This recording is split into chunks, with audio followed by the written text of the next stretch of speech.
시청자 여러분 안녕하십니까. 3월 18일 아침 전옥현의 안보정론을 시작하겠습니다.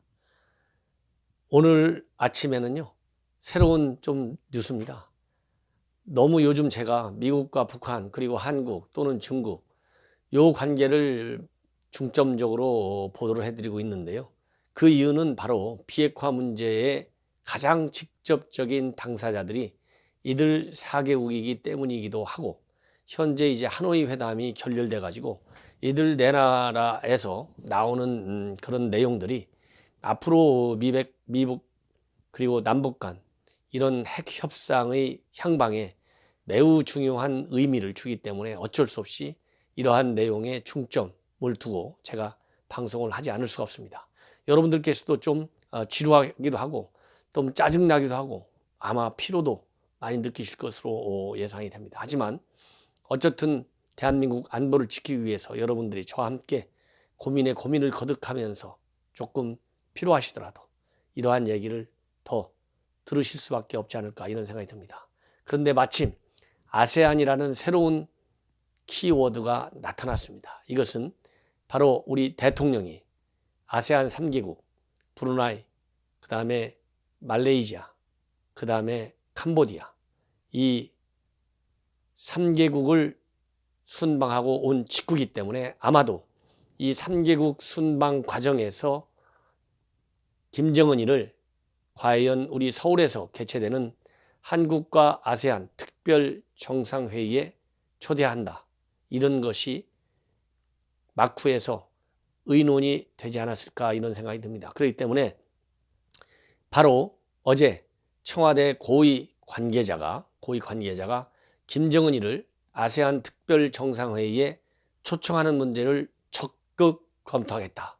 이렇게 입장을 밝히고 나왔습니다. 이 문제에 관해서 제가 한번 분석을 해보겠습니다. 먼저 청와대 고위 당국자가 뭐라고 얘기했는지 언론에 보도된 내용을 가지고 여러분께 소개해 올리겠습니다. 청와대 고위 관계자가 바로 어제 17일 날 김정은이를 갖다가 11월 서울에서 열리는 한 아세안 특별 정상회의에 초대하는 방안을 적극 검토한다. 이 춘추관에서 이 기자들을 만나서 한 얘기입니다. 그래서 지난해 한 아세안 정상회의 때 바로 인도네시아 대통령이 이러한 방안을 문재인 대통령에게 제시했다. 이렇게 그 경위를 설명해 주었습니다. 그 이후에 여러 아세안 국가들에서도 큰 호응을 얻고 있다. 이 방안이 말이죠. 그래서 우리 정부가 적극적인 방안을 검토할 예정이다. 물론 김정은이하고 협의가 전제되어야 한다. 이렇게 얘기했습니다. 그러면서 언론에서 그러면 김정은이를 서울에 답방시키는 문제와 별개냐 아니냐를 물으니까 그것은 별개다. 이렇게 얘기를 했고요. 김정은이 답방 문제에 관해서는 현재 어떤 구체적인 추진사항은 하고 있지 않다. 이렇게 밝혔습니다. 자, 가장 중요한 변수 두 가지입니다. 첫 번째, 김정은이의 답방과 별도로 지금 추진할 계획이다. 이렇게 얘기했고요. 또 하나 중요한 키워드는 이 아세안 회의에 김정은 초청하는 문제를 적극 검토하겠다고 돼 있어요. 그냥 검토하는 게 아니에요. 적극 검토한다. 그 다음에 아세안 국가들 사이에서도 많은 호응을 얻고 있다. 이렇게 돼 있습니다. 그러니까 호응을 많이 얻고 있고 이것은 우리 정부가 주도적으로 먼저 창의적인 아이디어를 낸 것은 아니지만 인도네시아 대통령이 얘기한 상태에서 이것을 적극 추진한다. 이 얘기입니다. 그러면 과연 11월 달인데 가장 중요한 것은 제가 또다시 변치 않는 저 나름대로의 기준입니다. 현재 국제사회는 뭘 바라고 있습니까? 김정은이가 핵을 한 칼에 해결하기를 바랍니다. 한 칼에 해결하라는 얘기는 포괄적 핵 협상 원칙, 핵 폐기 원칙, FFVD식 원칙, 아무런 전제 조건 없이 제재를 전제하지 않고 이것이 국제사회의 일치된 견해입니다. 이 포괄적인 핵 협상 원칙을 김정은이가 수락해야 합니다. 그러나 현재 김정은이가 표명하는 여러 가지 조치를 보면 김정은이가 금년 11월 한 아세안 특별 정상회의가 열릴 때까지 과연 핵 문제에 있어서 정말로 핵을 완전히 폐기하겠다. 그리고 WMD도 완전히 폐기하겠다. 미사일도 확실하게 없애겠다. 되돌이킬 수 없게. 지금 국제사회가 얘기하는 UN 안전보장이사회가 얘기하는 것은 CVID입니다. 그러면 좋게 얘기해서 FFVD도 CVID도 같은 동일하라고 가정할 때 이러한 협상의 대원칙을 김정은이가 금년 11월까지 수락하겠느냐. 시청자 여러분들은 어떻게 판단하시겠습니까? 최근에 김정은이가 핵을 폐기하지 않는다. 이렇게 생각하는 우리 국민이 60%가 넘습니다. 11월 달까지 60%가 반대로 폐기할 것이라고 보는 의견으로 바뀔 수 있을까요? 저는 그렇게 생각하지 않습니다. 왜? 저는 여전히 전 세계 정보기관 중에서 북한 핵 문제에 관한 정보를 가장 많이 가지고 있는 나라는 미국의 정보기관들입니다. 미 정보기관들이 불과 며칠 전에 김정은이가 핵을 폐기 안 하는데 폐기 안 하는 이유가 뭡니까? 김정은이 정권의 생존이 걸려있기 때문에 안 한다고 되어 있어요. 그러면 11월 달 가면 지금 미국이 협상 주 파트너인 미국이 지금 뭐라고 합니까? 제재는 절대 안 풀어준다. 먼저 핵을 풀어라 이렇게 되어 있는데 지금이 3월이죠. 4, 5, 6, 7, 8, 9, 10, 11월인데 11월에 오려면 아무리 늦어도 9월 달 정도에는 김정은이가 오겠다. 이렇게 입장을 밝혀야 돼요. 그러면 9월이면 6달 남았습니다. 6달 사이에 김정은 체제의 생존이 보장된다고 김정은이가 믿을 수 있는 조치, 즉 미국과의 관계 개선, 평화체제, 그리고 제재선 해제, 이게 이루어지겠습니까? 시청자 여러분, 김정은이의 선의를 아무리 믿어도 그게 이루어지겠냐고요.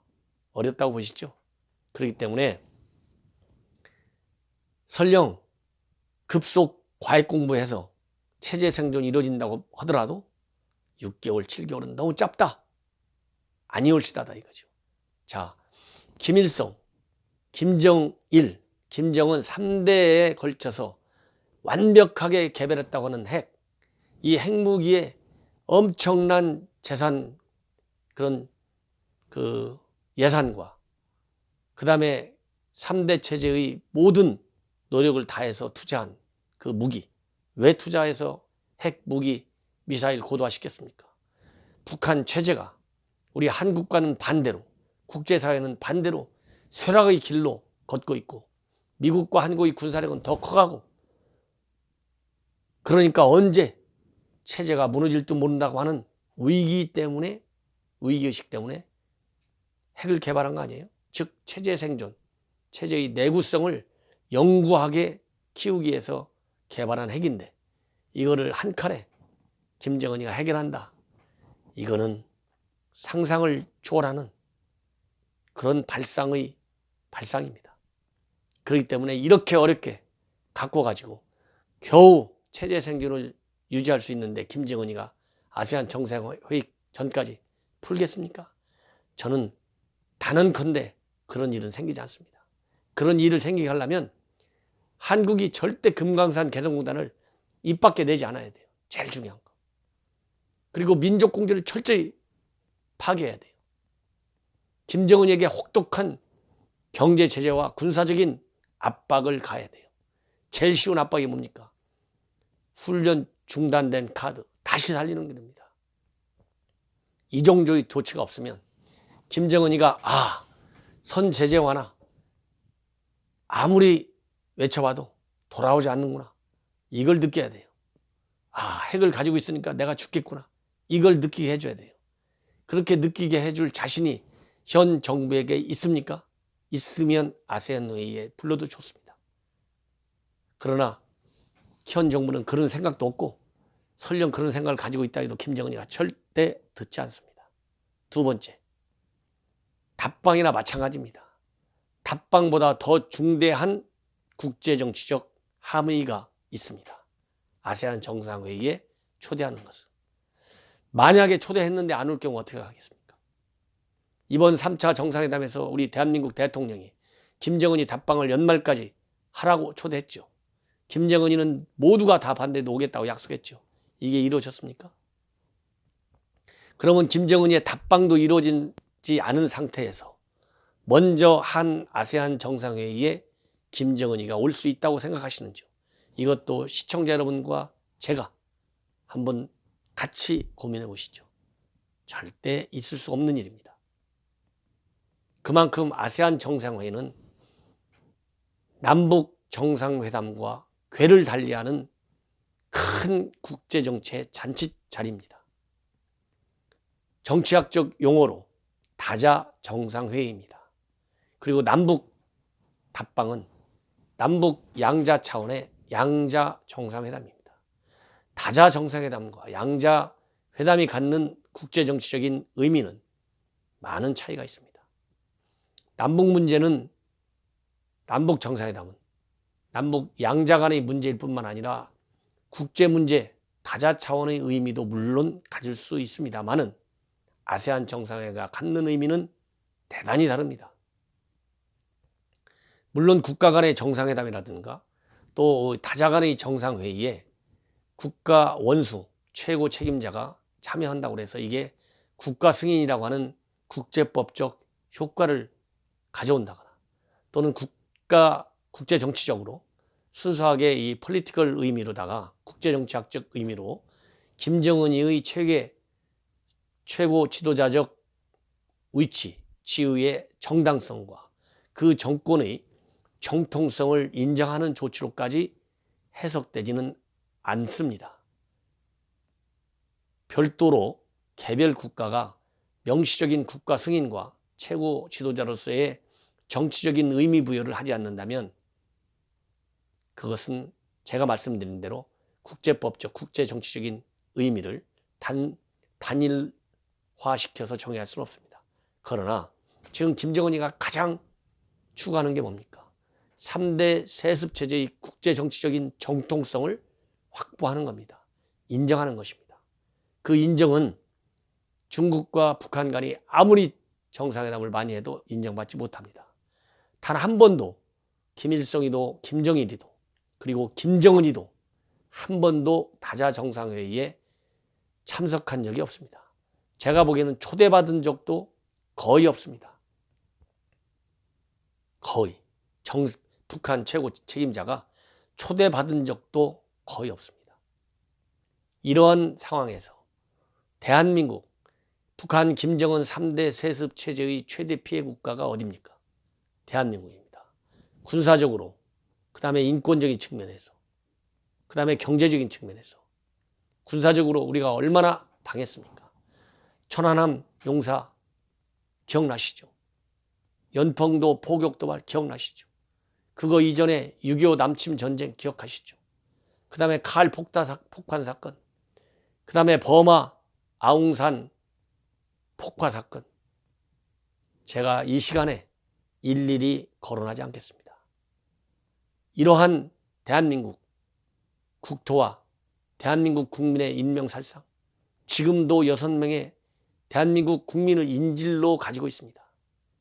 이런 사람이 어떻게 다자 정상회의에 참석하도록, 그것도 대한민국 수도 서울에서 초대한다는 건지 저는 이해가 안 갑니다.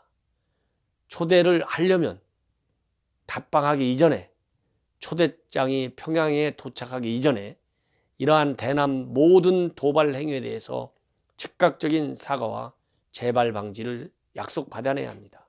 그리고 우리 인질을 먼저 조건 없이 석방해줘야 되는 선행 조치가 저는 필요하다고 믿습니다. 북한의 인권을 거론하기 전에 대한민국 국민이 김정은이의 인질로 잡혀있는 현상을 반드시 타파해야만 합니다. 그래야 우리 국민의 자존심이 살아나는 거 아니겠습니까? 그 다음에 경제적으로는 어떤 우리에게 피해를 줬습니까? 경제적으로. 우리가 차관 준 거 이자 갚았습니까? 단 1원이라도? 우리가 그까짓 것 이게 안 받아도 대한민국이 살아가는데 지장은 없지만 국가 간의 약속은 이행되어야 합니다. 이자를 주기로 차관을 가져갔으면, 또 차관을 줬으면 갚아야죠. 말이라도 죄송합니다. 대한민국 국민 여러분, 여러분의 세금을 제가 거저 무상으로 갖다 썼는데 때가 되면 갚겠습니다. 빈말이라도 해야 되는 거 아니겠습니까? 이런 말 한마디도 없이, 즉 군사적, 정치적, 경제적, 사회 문화적은 말할 필요도 없죠. 간첩 많이 보냈지 않습니까? 그동안에.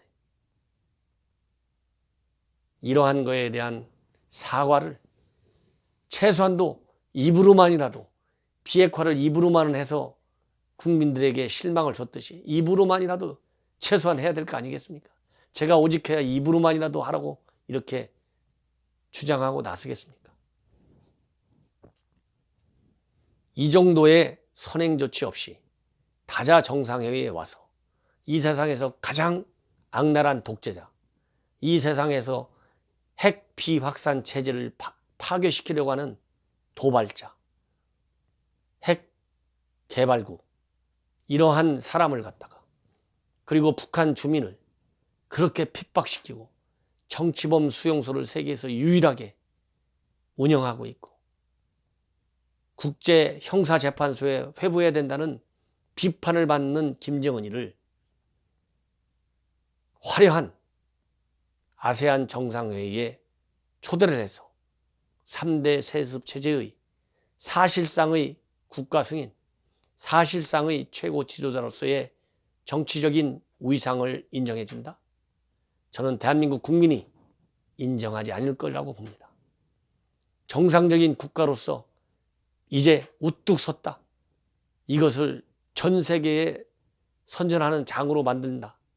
대한민국 국민의 세금으로 엄청난 예산을 들여서 대한민국의 국격을 높이는 데 기여할 수 있는 아세안 정상회의, 초청국은 대한민국입니다. 그러나 이렇게 잔치를 벌여놓으면 잔치상의 온 주인공은 오로지 김정은 하나로밖에 남지 않습니다. 오늘 제가 이 방송 청와대 고위 당국자가 얘기했다고 합니다. 이 고위 당국자도 여러분들 짐작하시겠죠. 김정은이를 아세안 정상회의에 초청하는 문제를 적극 검토하겠다는 발언은 누가 할 수 있습니까? 청와대에서. 대통령 빼고. 이거를 비서실장 할 수 있을까요? 아니죠. 그럼 장관급이 몇 명입니까? 정책실장, 안보실장, 그 다음에 비서실장입니다. 비서실장 아니죠. 정책실장은 경제한다고, 사회통합 문제 얘기한다고, 누굽니까? 이래서는 안 됩니다. 지금부터 분위기를 떠보려고 이렇게 얘기했겠죠. 그러니까 고위 당국자 이렇게 얘기했을 겁니다. 그 깊은 의도는 저는 충분히 이해할 수 있습니다. 익명 처리한 것은 잘한 측면도 물론 있습니다. 그러나 미북 간의 한우회담이 끝난 지 불과 실패로 끝난 지가, 합의문 하나 없이 끝난 지가 2주밖에 되지 않았습니다. 미국과 북한 간에는 기싸움을 벗어나서, 이거는 절대 기싸움이 아닙니다. 협상 전략과 목표의 충돌입니다. 이런 가운데 이런 발언을 한다는 것이 이게 이해가 갑니까? 뭐가 그렇게 급합니까? 아무리 정상회의가 그렇게 급하게 이루어진다 하더라도, 그리고 대통령이 바로 기구하셨다 하더라도 한 달 후에 지나서 얘기하면 아니 됩니까? 더군다나 지금 북한과 협의하지도 않았다면서요. 그러면 사전에 하트라인이 있으니까 북한과 사전 협의해서 북한이 올지 말지도 좀 어느 정도 조금이라도 간접적, 직접적 그 가능성을 검토하고 나서 띄워야죠. 자, 우리 정부가 그동안 실패한 사례 몇 가지 얘기하겠습니다. 종전선언 얼마나 부르짖었습니까? 선 제재하나 얼마나 국내에서 주창하고 나섰습니까? 이루어졌습니까? 그 다음에 김정은 답방 작년 연말까지 관철시킨다고 얼마나 물밑에서 노력을 많이 했습니까? 이루어졌습니까? 그 다음에 로마 교황 금년 봄에 평양 갈지 모른다고, 그것은 대한민국의 창의적인 아이디어로 김정은이한테 제시했더니 김정은이가 좋아가지고 그렇게 하자고 로마 교황이 갈 것 같습니까? 때가 뭐든지 있는 겁니다. 타이밍이 굉장히 중요합니다. 아세안 정상회의 김정은이 초대 좋습니다. 좋다고 칩시다. 그러나 지금 얘기할 때가 아닌데 왜 바로 이때 이런 얘기를 해서 또 국론을 분열시키고 남남 갈등을 야기하고 한미 갈등 유발 소지가 저는 충분합니다. 시청자 여러분, 시진핑이가 작년 9월에 북한에 가려다가 못 갔죠. 이번에 시진핑이가 3월 달에 트럼프 만나러 가려다가 무서워서 못 가죠. 시진핑이가 남북한 간다고 그랬는데 금년 3월에 4월 봄에 가겠습니까? 푸틴이 김정은이 방러를 초청했는데 김정은이가 가겠습니까? 푸틴이 김정은이를 실질적으로 오기를 바라겠습니까? 지금 상황에서 자칫 잘못하면 한반도 문제를 둘러싼 북한 핵 문제를 둘러싼 강대 국가들의 정상회담이 올 수습될지도 모르는 위기 국면에 있다고 저는 봅니다. 그게 안보를 다루는 사람들의 자세야 합니다. 항상 최악, 월스트 시나리오에 대비하는 것이 안보 아닙니까? 벌써부터 이렇게 김칫국 먹고 마시고, 트럼프가, 미국이 이렇게 김정은이를 아세안 정상회의에 초대하겠다 적극 검토하고 나온 현 정부를 어떻게 보겠습니까? 제가 말씀드렸잖아요. 시진핑이도 트럼프를 무서워서 꼼짝 안 하려고 하는데, 대한민국이 무슨 힘이 대단하게 있다고, 시진핑보다 더 셉니까? 솔직히 해서 대한민국 지금 국력이, 외교력이, 정보력이 푸틴보다 더 셉니까? 그리고 설령 우리가 오라고 한다고 김정은이를 가게 하겠습니까? 이거는 신중치 못한 태도다. 자리를 보고 누워야죠. 그리고 아무리 급해도 옷 하나 단추 하나 달으려고 하는데 바늘에다가 실을 동동 모여서 단추를 달 수 있습니까? 바늘 구멍에다가 실을 탁 끼워야 이게 가능하죠. 그렇죠? 제가 흥분하면 안 되죠. 시청자 여러분, 새로운 월요일 이른 아침입니다. 즐거운 한 주 되시고, 제가 계속해서 비판적 시각을 내놓지 않을 수가 없습니다. 너무 아마추어 외교만 합니다. 지금 NSC의 누가 주인공입니까? 정말 대한민국의 외교안보 전략 통째로 제로 베이스에서 시작해야 합니다. 우리 자유한국당의 지혜를 빌려 가십시오. 이상으로 제 방송을 마치겠습니다. 시청자 여러분, 구독 버튼 꼭 잊지 마시고요. 그리고 제가 서초갑 당협위원장이라는 것도 꼭 기억해 주셔서 대한민국 안보를 지키는데 함께 손을 맞잡고 힘차게 전진할 것을 당부드립니다. 대단히 감사합니다.